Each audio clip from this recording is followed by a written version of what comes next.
Can't wait to be there and maybe see this fine gentleman as well.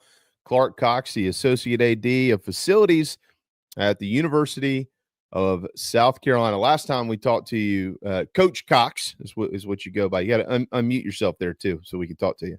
Last time we talked to you, there was a soccer match that had just taken place at Williams-Brice Stadium.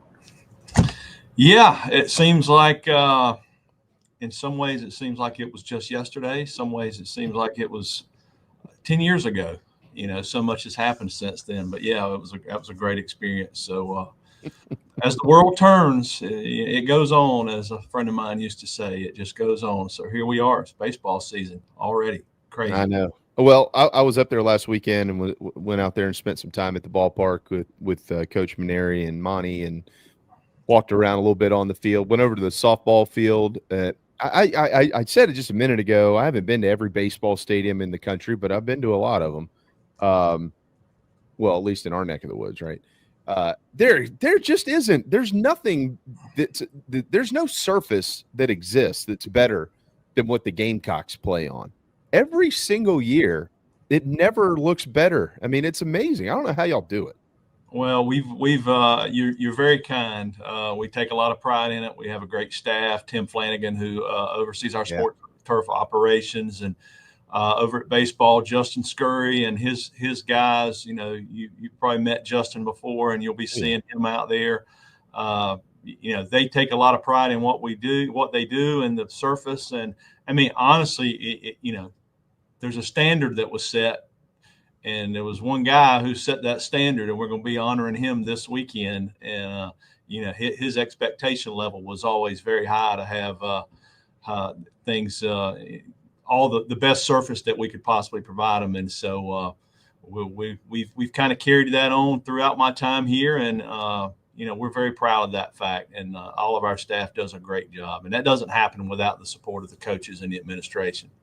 Yeah, there's no doubt. I do feel bad for you and Jeff Crane and Tim and Scurry and everybody now, because now that Coach Tanner's got more time on his hands, he's going to be out there picking every little thing apart. You're going to have to – he doesn't fish, he doesn't hunt, he doesn't play golf, he doesn't do any of that stuff. We got to find him a hobby so he's not up your rear end the whole time. Well, he did say, I talked to him back, I think it was probably December, right before one of his last days in the office, and I said, well, you're welcome anytime. And he said, yeah, I'll come out. I can drag the field.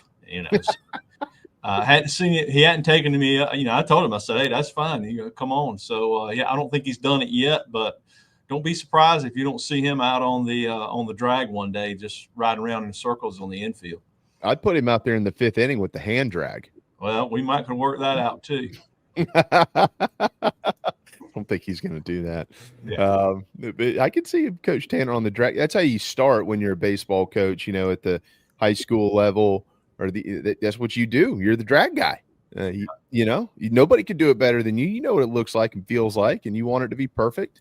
So you put the spikes down, and then you put the soft drag on it, and see what happens. Yeah, that's that's kind of I think, to me, the unique thing about baseball is at some point that baseball coach, no matter what level they're coaching at some point they've had to take care of their field. Yep. And so I feel like baseball coaches and softball coaches as well, I probably take a little more pride and are a little more invested in the surface than maybe some other sports that we have. But and then, hey, look, the biggest thing with baseball and softball are the skin directly affects plays, and for better or worse. So it's a huge part of the game, that you want to make sure you're not having bad hops and taking some off the face. So coaches obviously are always going to be probably a little more invested than maybe other sports. The speaking of Coach Tanner, the Ray Tanner, I guess it's a logo now that's on the field. Essentially, it is, right?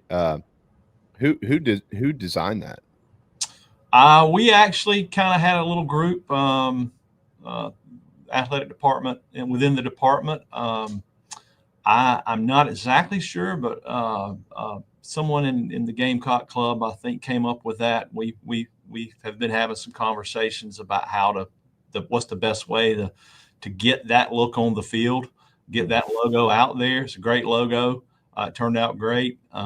We went kind of back and forth about the location of it and where to put it. And we kind of came up with, I think it looks best right behind the plate, kind of as the centerpiece. That's where we landed. And I think it looks really good. I like balance, and, you almost, if you do it on one side or the other, you got to do it twice, and you have to do it smaller. And so we landed in the spot where, it's front and center, and it's, there's no better person to have, he, in my opinion, Coach Tanner is South Carolina baseball, and, to have that right there on the field is pretty special. Oh, I think it's perfect where y'all have got it. I hadn't seen it, so I wasn't there last weekend, and then I think it was Whittle, put a picture out of it the other day, and I was, oh yeah, it's right where it needs to be. Yeah, it's a wonderful.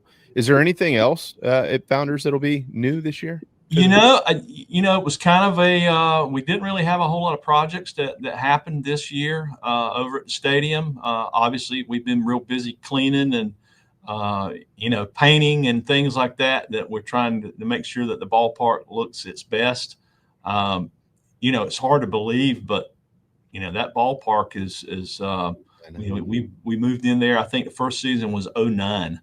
And so it's hard to believe that the ballpark's that old. So obviously you're starting to get a little age on it. And so, we kind of have to do some mending here and there, getting ready for the season. But we didn't really have any big projects out there, other than the actual, the logo. We had to do a little work behind home plate on the synthetic halo to be able to give us kind of a blank canvas to do that logo. But other than that, we really haven't had a whole lot going on. We redid the field 2 years ago, so it's still draining. I'm looking over my shoulder right now. The guys are getting ready to get the tarp off. The rain has stopped, and I don't see any puddles in the outfield. So we've got that thing draining like it's supposed to, and hopefully they'll be able to get a good practice in this afternoon. But not a lot of projects over at Founders Park. We actually had more things going on over at the softball field at Beckham Field with Coach Chastain. She came in and had some different ideas about one, it was time for us to replace the backstop net behind home plate, and there's been a big push in softball the last several years of enclosing the dugouts and making sure that balls, they're a lot closer to the field than the baseball dugouts are. And you get some screamers off the bat. And so we actually had a little project over there where we actually enclosed the dugouts, put doors on the entryways. And so a lot safer to be sitting in the dugout. You could probably sit in the dugout now and not pay attention.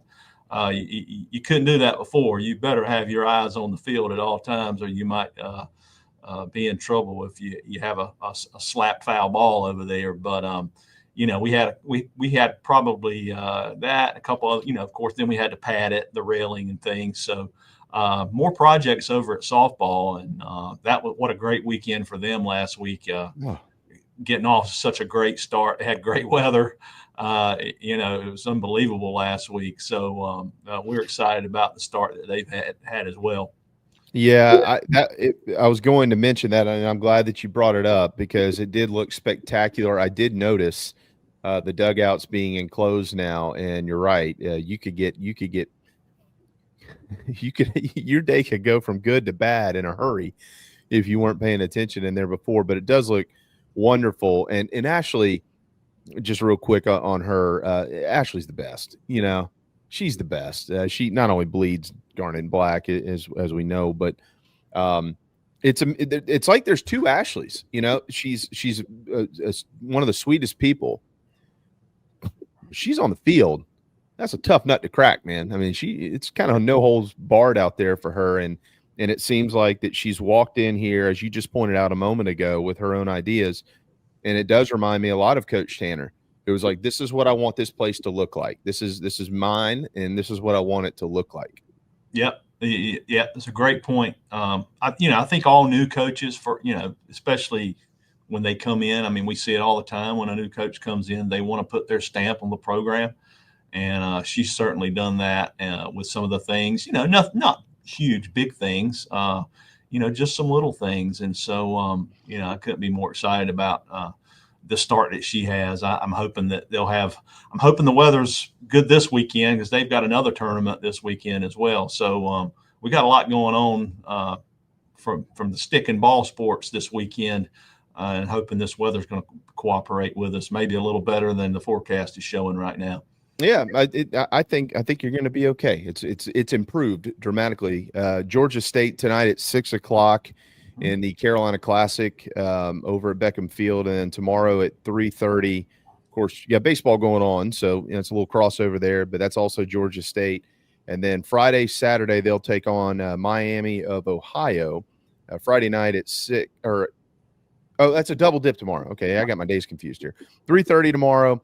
And then 6 tomorrow against Miami, 3:30 on Saturday against Miami of Ohio. And on Sunday at 3:00, they've got App State. And of course, if they can win all 5 of those games, they'll be 10-0 to open the season. And then next Wednesday should be fun. The North Carolina Tar Heels are in town. Another free plug here. We've done this a few times for Ashley and the softball team. Folks, if you want I would say a rather inexpensive way to take your family to go do something, softball is a great event. It's you walk in, if you haven't been to the softball stadium, it's wide open in there, and you walk in, you're close to the action. You don't have far to go to the bathrooms and the concession stands. You're basically right on the field. So if you got little boys and little girls and y'all just want to go do something fun, please go support the softball team. I think they're going to be pretty good, actually. So I'm going to give you – I did this to you before, and you kind of shook your head and said, oh, man, don't do that. After the softball or the soccer match, I said, well, what else can we do at Williams-Brice Stadium? Why don't we do concerts, Coach? And you kind of laughed. I do have a project for you. Okay. I'm going to bring it up to Coach Tanner tomorrow, and if he agrees with it, you can blame me, and that's fine. I'm so on board with this. A replica somewhere on the grounds of Founders Park of Sarge Fry Field. It doesn't have to be huge, but like a corner of the stadium where, you've been around a long time. So there's a new generation of fans. And I think a lot of them kind of hopped on board when Coach Spurrier got here and the Gamecock football team started winning, which of course coincided with the baseball team winning national championships. But the Sarge wasn't here, and it's not their fault. They just don't know how special that place was. Anybody that's ever been in there, we talked to Landon Powell yesterday, who's like, I'm glad I didn't play in the new ballpark because Sarge Fry was wacky. I mean, that place was just unbelievable, and he's right. It was the best environment you can imagine. So what about a replica? Something that you get like literally you walk in and that's what the Sarge looked like. How do we do that? Who needs to fund this thing? Who do I call? Yeah, I don't know. I think you're going to talk to the right person if you're going to bring it up to Coach Tanner. He would know the levers to pull and who to get to do such a thing. But no, that's not a bad idea. It really is. It's like I said before. It's hard to believe how long we've been in the new park. It's the 17th year. The new park. But it's not new anymore. But for those of us who were at and got to experience Sarge Fry Field, and that was only a few years for me, but the good, the bad, and the ugly, I'll say.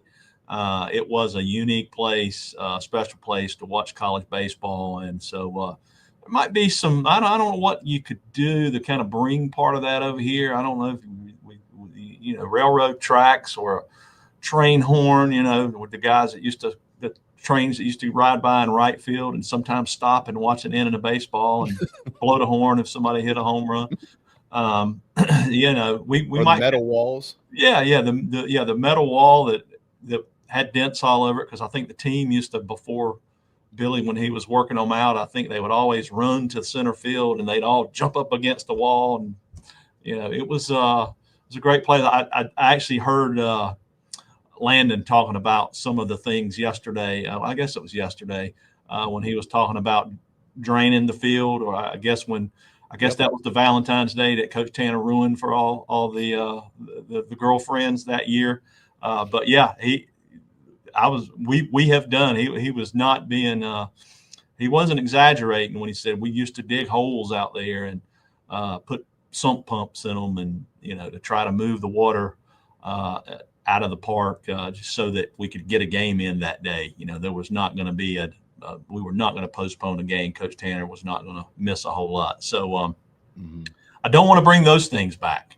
We're in a good spot over at the new park. So, we'll try to, that's a good thing. We maybe could find a corner, maybe back behind the backstop, the batter's eye, that we could give a little more homage to Sarge Fry Field.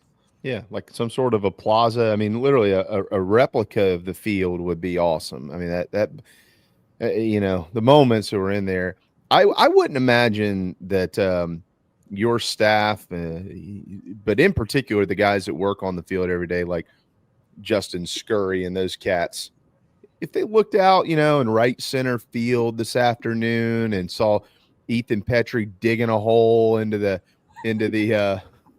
warning track, running some old hose out there, I don't think that'd go over very well with a lot of those guys. No, it probably wouldn't. Now, Screw would probably bust a spring if that happened. So times have changed. Yeah, times have changed. It really is when we think about how far we've come, things we used to have to do. Oh man.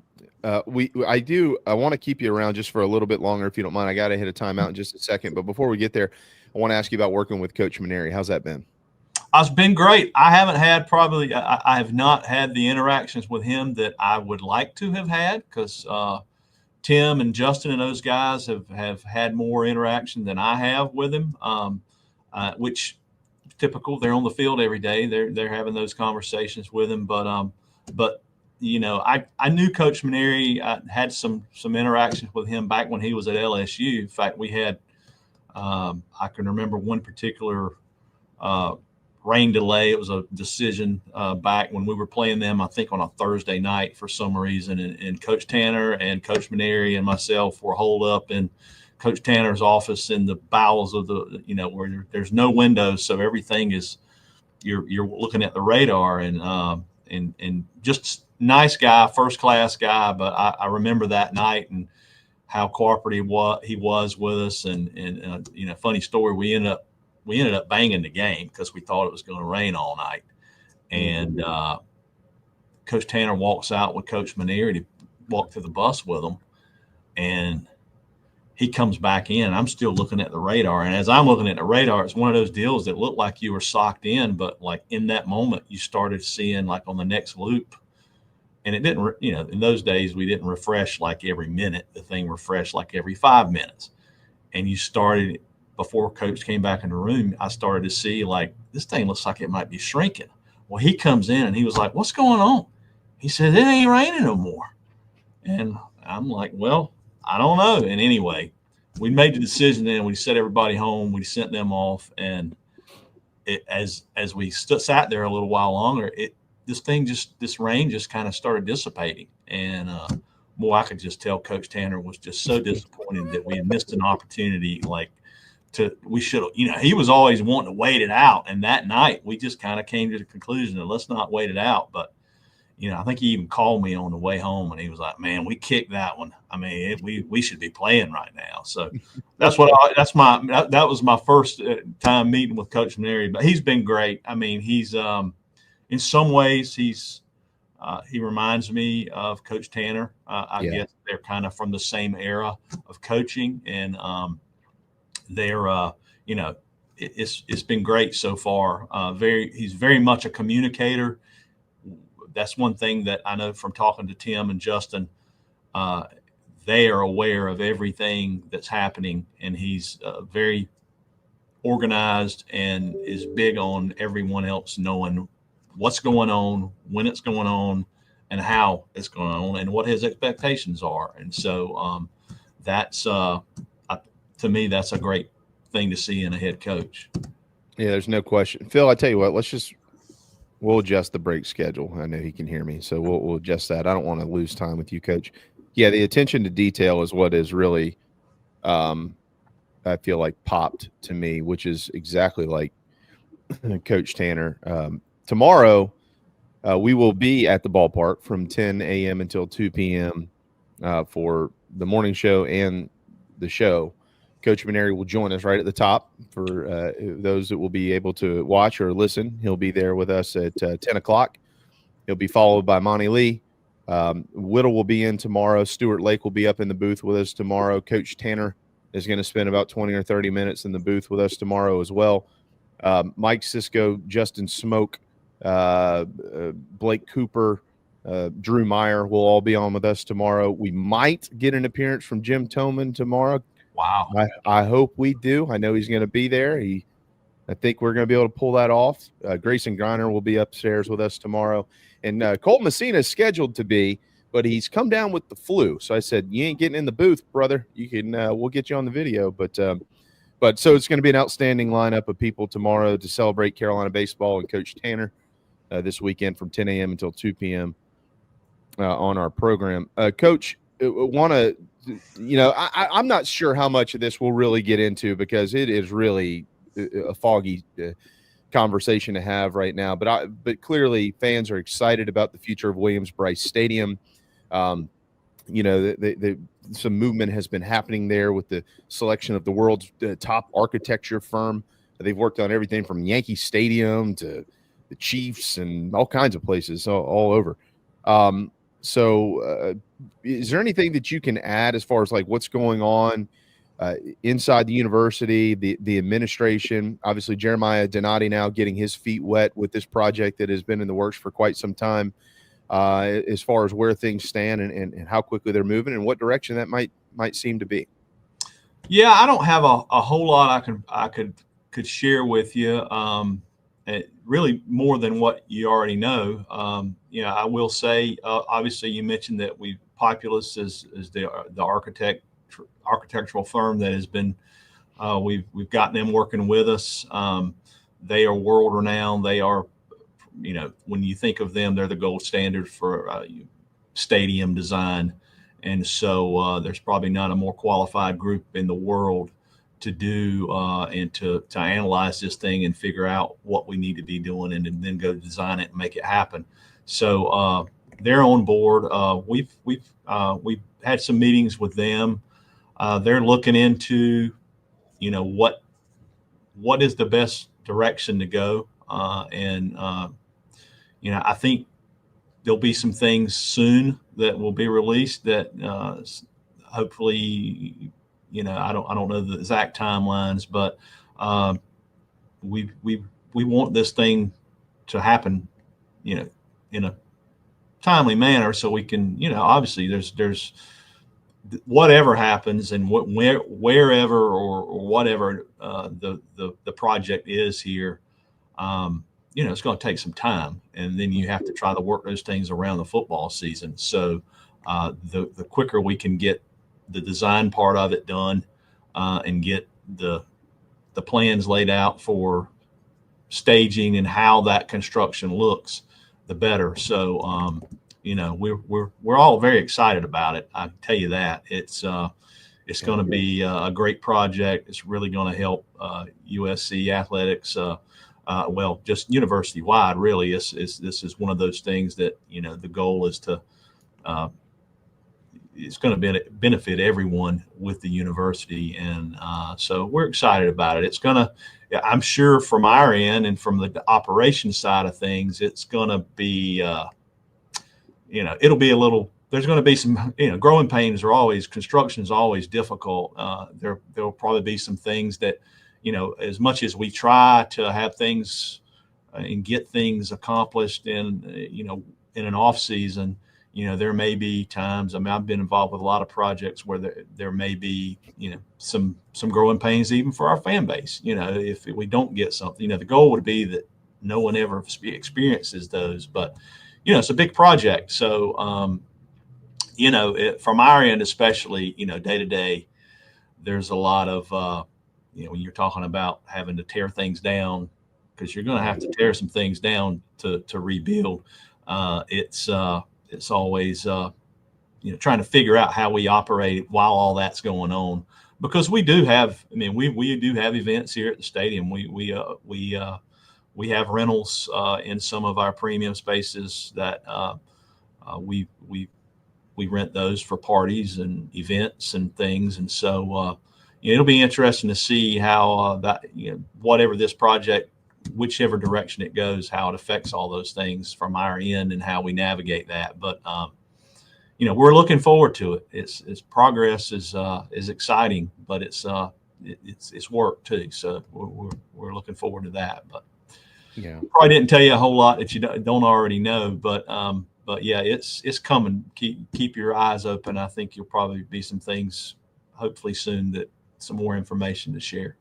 Yeah, I'm going to try to hit on some of it with Coach Tanner tomorrow. I don't want to, this weekend is more about celebrating Coach Tanner. I'm not really trying to spend 20 minutes with him on facilities, but the fan interest is sky high, as you well know. And this is the tip of the iceberg. There's a lot of stuff coming down the pike, right? As we all well know. But they'll start it with Williams-Brice Stadium.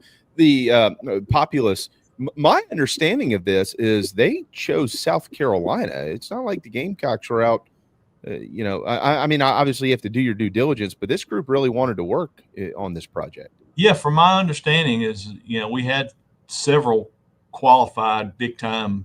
This was an attractive project for a lot of the big players in the stadium design game. So I think, we have there's a canvas here. I think that that a lot can be done with. And so I think that excites people in the design world. Okay. Do you anticipate, once a lot of this is done, that Williams-Brice Stadium will become more of a multi-use facility? As far as, we mentioned the soccer match. Can't go without mentioning the Beamer Ball, baby. The Beamer Ball's back, coming up here in April, which is an awesome event. Mm-hmm. But do you anticipate, once a lot of these things are done, the suites and all the stuff that's planned, that there will be more events that the university would like to attract? I think that's always something that we hope happens. You've got an 80,000 seat stadium here that I think to try to get more events in here, than just 8 times a year or 7 times a year, is always a goal. I think moving forward, especially in the new world of college athletics, revenue, any additional revenue streams that you can generate or create by using this structure, I think that's a goal. Whether or not, it's a challenge to get concerts, because there's only a select few shows that are on the road every year, and then we're not a huge market, so the guys that are going out and securing those shows, Lexi Boone over at Colonial Life Arena, they kind of handle a lot of the concert side of things and trying to get those shows, because that's the world they operate in over there. But whenever they can get a big show, I mean, they're working really hard, I think, to try to find other events. I'll leave it at that. And so, obviously this new whatever happens here with the improvements, that puts us in a better position to host those events. Puts a little bit more on your plate. Yeah, we're a lot more attractive when we have more premium spaces and things like that. So, I think that's coming. Don't forget, we've got the Upper Deck golf event that's happening here in April as well. Or maybe it's May. I think it's May. No, it is April. It's April. We're kind of like we had the Top Golf event a couple years ago. I don't know if you participated in that, but this is similar, where you're hitting golf balls out onto the football field. So I'm still, we said, yes, we'll do that, but we don't know a whole lot of the details about what all that involves. It's a little different than just kind of than the last one we had was more of a driving range type of setup. And this one, I think there's actually holes or tee boxes set up all around the stadium. So be interesting to see how that goes. Some of these things are new to us, so we'll see how they go.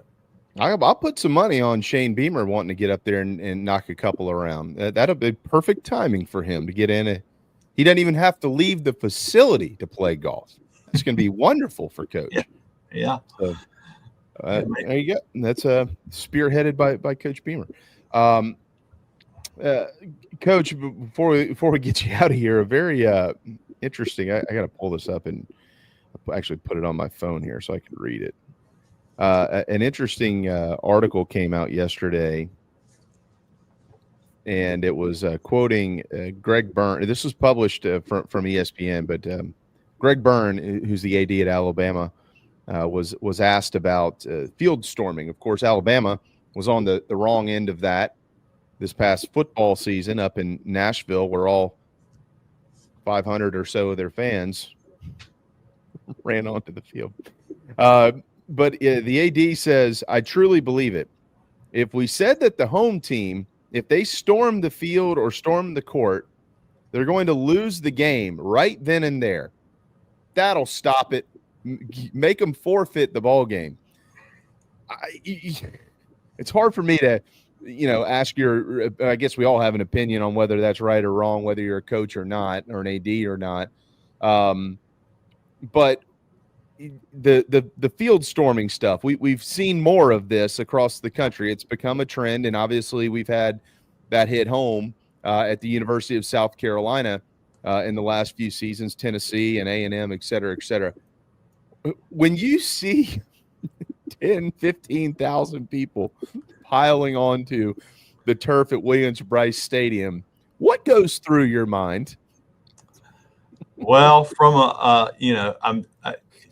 so it cuts both ways. It's a double-edged sword there. I'm always happy for us because, let's face it, if we're storming the field, that means something good is happening on the field for the Gamecocks. And, it's so there's always that happiness and elation that comes with it.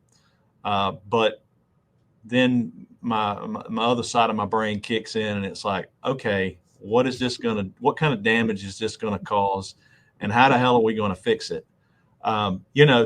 So we hadn't had, the first one, I've been here, this is my 21st year here. And the Tennessee game, I guess in 23 was 22, I'm sorry. That game was the first time in my 20-something years that we've had a field rush, a successful field rush. I'm sure there's been times where it may have happened or not, but that was the last game of the year, if you recall. Yep. And so with it being the last game of the year, you kind of, in that case, I was not as concerned because I knew we're done. We're done. We don't have another game this year. So any damage that was caused, we've got 10 months to get ready or 9 months to get this thing back in shape. So it was a little different this year when the A&M game happened and we knew we had another football game in 2 weeks later. Mm-hmm. And that's a whole different challenge for us. So this year it was, I was probably more on that side of being like, oh crap, what are we going to do? How are we going to put this thing together? First I'll say the bushes, I hate to see what happens with the bushes. I hate to see them get destroyed, but we can play a football game without those bushes. We can play a football game. It doesn't really affect the game. The part that my brain goes to is the field, the turf. When you throw 10,000, or I have no idea how many people were on that field, it looked to be 10 to 15. I mean, it's completely cut. I got a great picture that that someone sent me from up top, during the middle of it. When you have that many feet on the field, it does damage to the grass. I mean, it is compacting the soil, it's bruising the grass, and so it's just not good for it. So that's the first thing is like, okay, what can we do to help this field recover so that we don't have adverse effects from it, from a safety standpoint or from a playability standpoint, the following, that next game. And so, we immediately start thinking about what can you do, airification, which we did. Tim Flanagan and I, there's a picture somewhere of Tim and I standing beside each other, after kind of, it looks like, the bomb has gone off, or after the storm, literally. And you see the beat down bushes and the field's matted down, and the two of us, and maybe Justin Scurry might have been in the picture with us, but we're all kind of gathered around. I know exactly what we're talking about. We're all talking about how we're going to fix this thing. So, and putting a plan together. I mean, you kind of know in the back of your mind what needs to happen, but the plan starts right away. So we were able to do some airification. We threw some more ryegrass seed out to kind of get make it look a little better. We actually did replace some grass at midfield where the logo is, because that was completely just annihilated. But we made it through. I wouldn't say that the Missouri game and even more than that, I guess it was the last game. I can't remember who we played. Wofford game. I wouldn't say that those were the best surfaces that we've ever provided, but considering the fact that we had all those people on it that 2 weeks before, 3 weeks before, I thought we did a pretty good job to get the thing kind of put back together. And there's long-term effects of that, and that's. I talked to one of the student groups. I had a student reporter ask me some things, and she asked a question: what would you tell the students about field rushes? And I said, well, I get it. They want to have fun. They're excited, but to think about that there are detrimental things that come of this that are long-term, that affect our football program. So, I'm hoping that Coach Beamer gets us to the point where, we just expect to win these games. Yeah. Unfortunately, I do think, and I think you said it, there's kind of a fad, or, I remember in the late 90s, goalposts, tearing down goalposts became kind of a thing. When I was at NC State, we had like several in 1 year, and it was just, it happens somewhere, and then the kids see it and they're like, we're going to do that when we win. And I think that's kind of where we are right now with field storming and court rushes. Is it's the students kind of think, well, this is part of what I should be doing. I don't know how to stop it. I really don't. I leave that to the event management folks and law enforcement. And, there's a lot of schools of thought on how to stop it. I don't know about what Greg Burns talking about. If that's, I don't know. That's a little bit out there if you ask me. But maybe he's got a point. If the fans know that their team is going to be directly affected and punished as a result of it, maybe that stops it. But I don't know. I think that you're opening a whole nother can of worms with that. But but yeah. But back to I think it's funny, and I told someone this not long ago. I think it's kind of funny that the people that really have the most, the haves, the blue bloods are the ones that seem more offended by this than the rest of us. It's because they don't storm the field, because it just doesn't happen there. So I don't know. I've got some feelings. I'll probably keep them to myself about the fines and everything else. But I don't want to see us just saying, kind of like what they do upstate and open it up after every game, because there are detrimental effects for the field. It's tough when you have that many people on the field, especially. My hat's off to those guys up there, because they do a great job, especially, when you think about that's an every game occurrence up there. Yeah. So it's a challenge, and I hope we never get to that point, but it's I just hope we get to the points where we win these big games, and it's an expectation, and yay. And back out to the parking lot and celebrate. Well, you don't ever see anybody storming the court after the women's basketball team wins. So that's the point you're making right there. They're used to it. Yep. Well, Coach, we got to let you run on that note.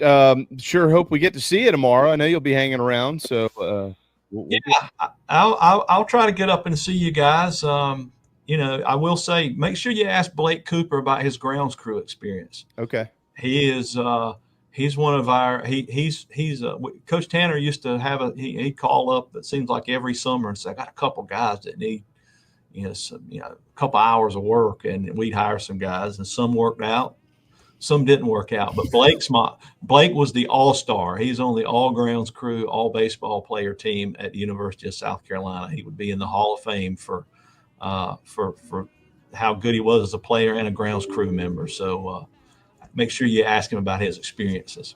I will. He's well-rounded. Being the pitching coach at the Citadel also requires you to do laundry and all kinds of stuff. He's like, man, what am I doing here? I'm like, I don't know. I'm not going to comment on that. But, well, we can't thank you enough. Really look forward to seeing you tomorrow. It's going to be just an amazing weekend. Not just opening day, obviously, and Coach Maneri debuting as the head coach, but, honoring Coach Tanner. And I know this makes him feel uncomfortable, which is even better. It's even better that he feels uncomfortable with all this attention. Yeah, so, it's going to be a special weekend. If you're thinking about coming, rain or shine, whatever, come on out to the ballpark and let's honor Coach Tanner. It's going to be fun. A lot of old faces, and I'm looking forward to it. A lot of them. I'm getting that list here in a minute from Coach Lake. I can't wait to see who all's going to be there. Thank you, Coach. See you this weekend. Yes, sir. Anytime. Thank you. Yeah, man.